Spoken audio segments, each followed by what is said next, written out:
What's going on, guys? It's me, your faithful host, Let's Play Dark Souls HD. And I promised you guys that I would do a tour of my office setup as soon as I was done putting it together. So I just finished this yesterday. I'm pretty happy with how it turned out. I'm going to go kind of in depth here and show you guys how I have everything set up so you guys can see exactly how I do things. Don't worry about all that. That's all just clutter. Let's focus on this side of the room. So we will start in this corner. On my little corner lamp, I have individual shelving. From top to bottom, it's Souls games, Godzilla, and Lord of the Rings. I don't know what I'm going to put on the bottom shelf. I'll find something eventually. We have Millennia, Blade of Mikola, and she has never known defeat. And we have the Shieldless Lithian from Dark Souls 2 Collector's Edition. OG Dark Souls 2 Collector's Edition, not Scholar. On the middle shelf, we have the latest iteration of Godzilla 2000 here in the back. I like that version of Godzilla a lot. Space Godzilla is one of my classic 90s Godzilla film adversaries. He's a very cool nemesis. King Ghidorah is probably one of Godzilla's oldest enemies. He's been around forever. And so has Space Godzilla. These two have been around since, like, the 60s. And then on my Lord of the Rings shelf, this is the famous Amen-Hen scene from the Fellowship of the Ring. That's Lurtz, captain of the fighting Uruk-hai. And this poor bastard that gets shot to pieces is Boromir, son of Denethor, son of Ecthelion, Lord and Steward of Gondor. I don't know what I'm going to put there. I'm thinking, like, maybe a plant? I don't know. I do have this really cool artwork. This is from the Netflix Castlevania series. If you haven't watched that, you need to. It's really good. And I got like a Venom and a Batman. I have other stuff that's going to go up on the walls too, not just those three items. I have a lot of space to work with. So, probably going to put up my Skyrim map, Dark Souls 2 world map, the cloth one that came with that collector's edition. I have a lot of stuff to work with, and I just want it to look good, so give me some time with that. Soundproofing, check.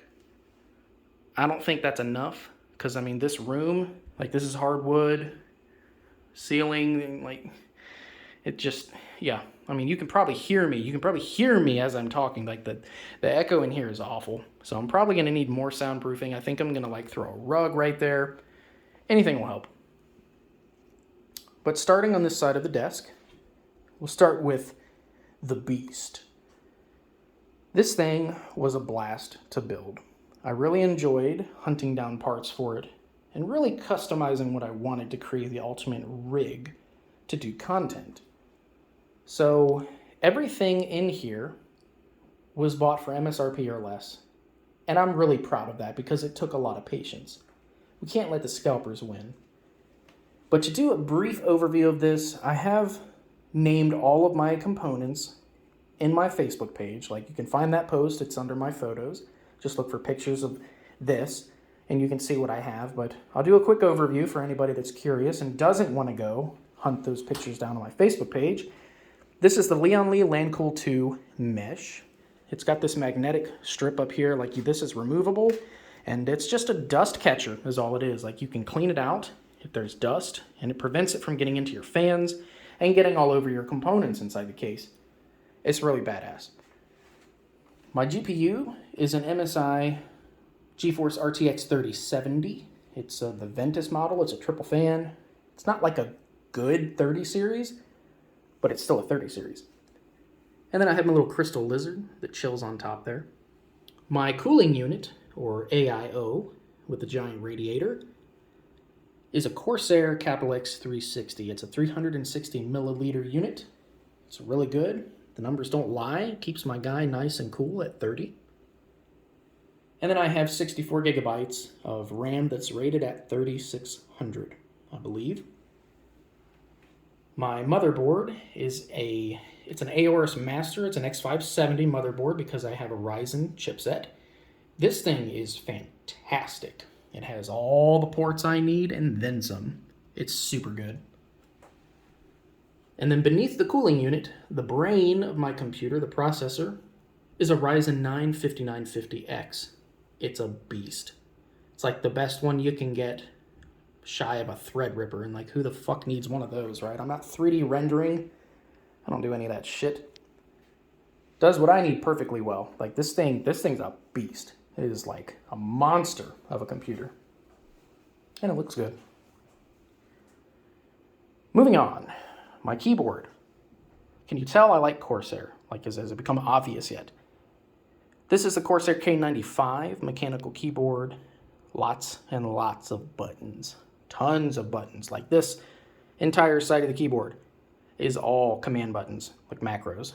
It's really good for like skills in an MMO. Like if you need to customize your hotbar and you don't want to have to click on your skills and you don't want to use like your F keys up top, that's what that's good for. And Warframe. That's really good for Warframe.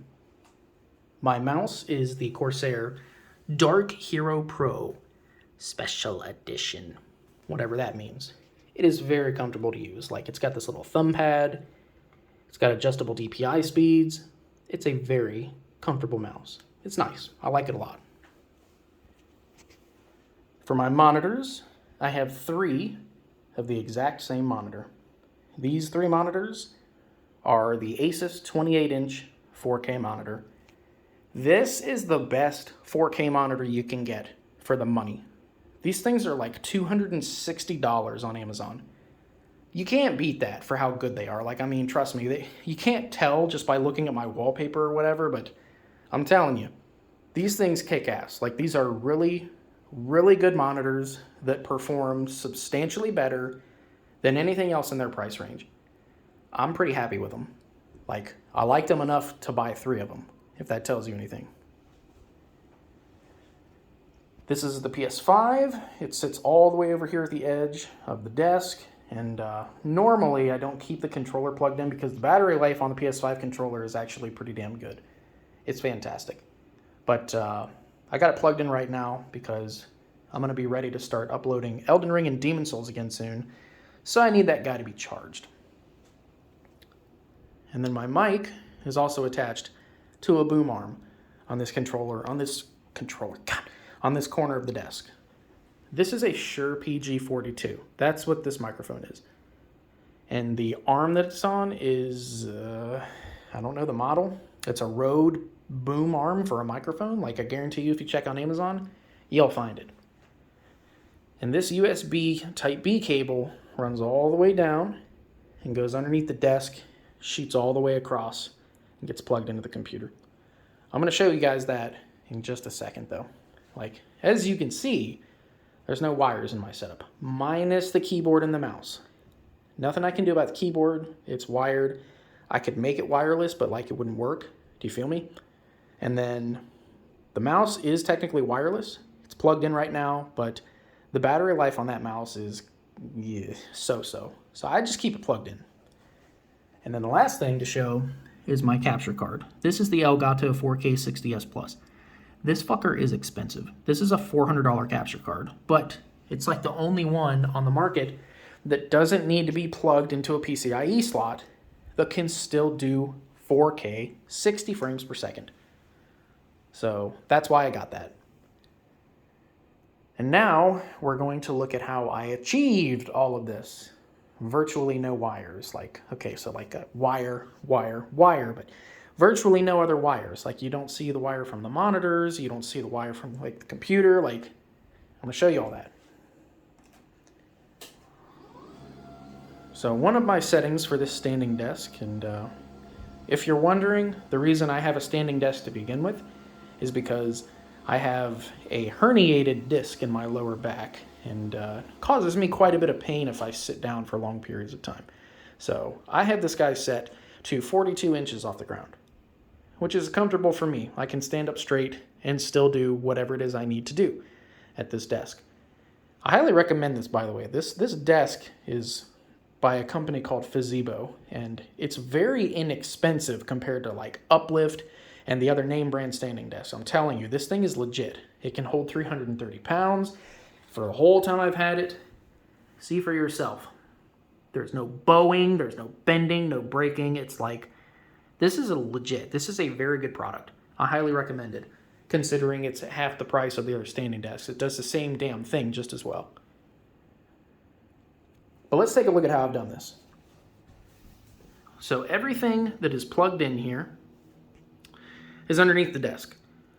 This metal tray here holds most of my excess wires. And the way I was able to plug everything in is I have these power strips that have 12-foot long cords.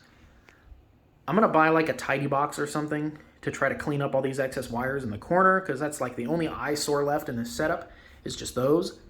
But those are clipped to that leg so that they're not all over the ground. And then I have double-sided Velcro for the power strips, so I can just unvelcro them and move them as I need, if I need to move them at all. So that's how those power strips are being held to the bottom of the desk. It's just double-sided Velcro. That's all it is. But the way I tucked all the wires so they're not just hanging all over the place, starting at the computer, here's where my wires go. And yes, I'm going to buy like a thing that, you know what I'm talking about. I'm going to buy something that wraps all those together to tidy them up. I bought these cable channels that are almost the same color as the desk. And these are also just an adhesive that's stuck to the bottom of the desk. Here I have pretty much all my cords tucked in, and this is a 39-inch cable channel. This thing goes all the way down to the other side of the desk. And the rest of my excess wires are tucked in this hanging tray right here, which came with the desk. It still needs a little bit of work. Some stuff still needs tucked, but I'm relatively happy with it as it is. And as for the monitors, the reason there's no wire hanging behind the monitor is because you can see my display port and my power cord. Those all get fed directly into the monitor arms. The monitor arms that I have these like built-in channels where you can tuck the wires in and run them down the back. So that way, when you're doing your thing, you don't really see them. This one is kind of an exception. You can see a little bit of that guy, but I don't know. I messed with that for probably too long. That was the best I could get it. It's good enough for me. And then on this side, I have another one of these little channels that runs all along this side of the desk. There's power strip number 1, power strip number 2. And like I said, some of this stuff still needs tucked. Like, there's still a little bit of work to be done here. But for the time being, I'm pretty happy with the results. I feel like I did okay. Because whether you're sitting or standing, it don't matter. You don't see it. It's pretty clean. Minus that. I'll clean that up. But yeah, that is my full setup. That is, well, my new setup anyway. I haven't actually sat down and recorded a gameplay or done a video with this setup, but that's going to come next after this. So I'm pretty happy with how this turned out. I think it looks really good. And that too. I feel like that's really cool. But there it is. That is the LP Dark Souls HD workstation. Thank you guys so much for joining me as I show my setup to you. We'll send this guy back down.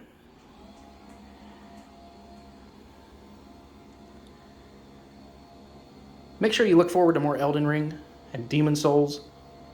I think Elden Ring is going to come first. We'll shoot for Friday or so. And then Demon Souls will come after that on the weekend. But thanks for joining me on this quick tour of my office through a phone camera. I hope it turns out okay.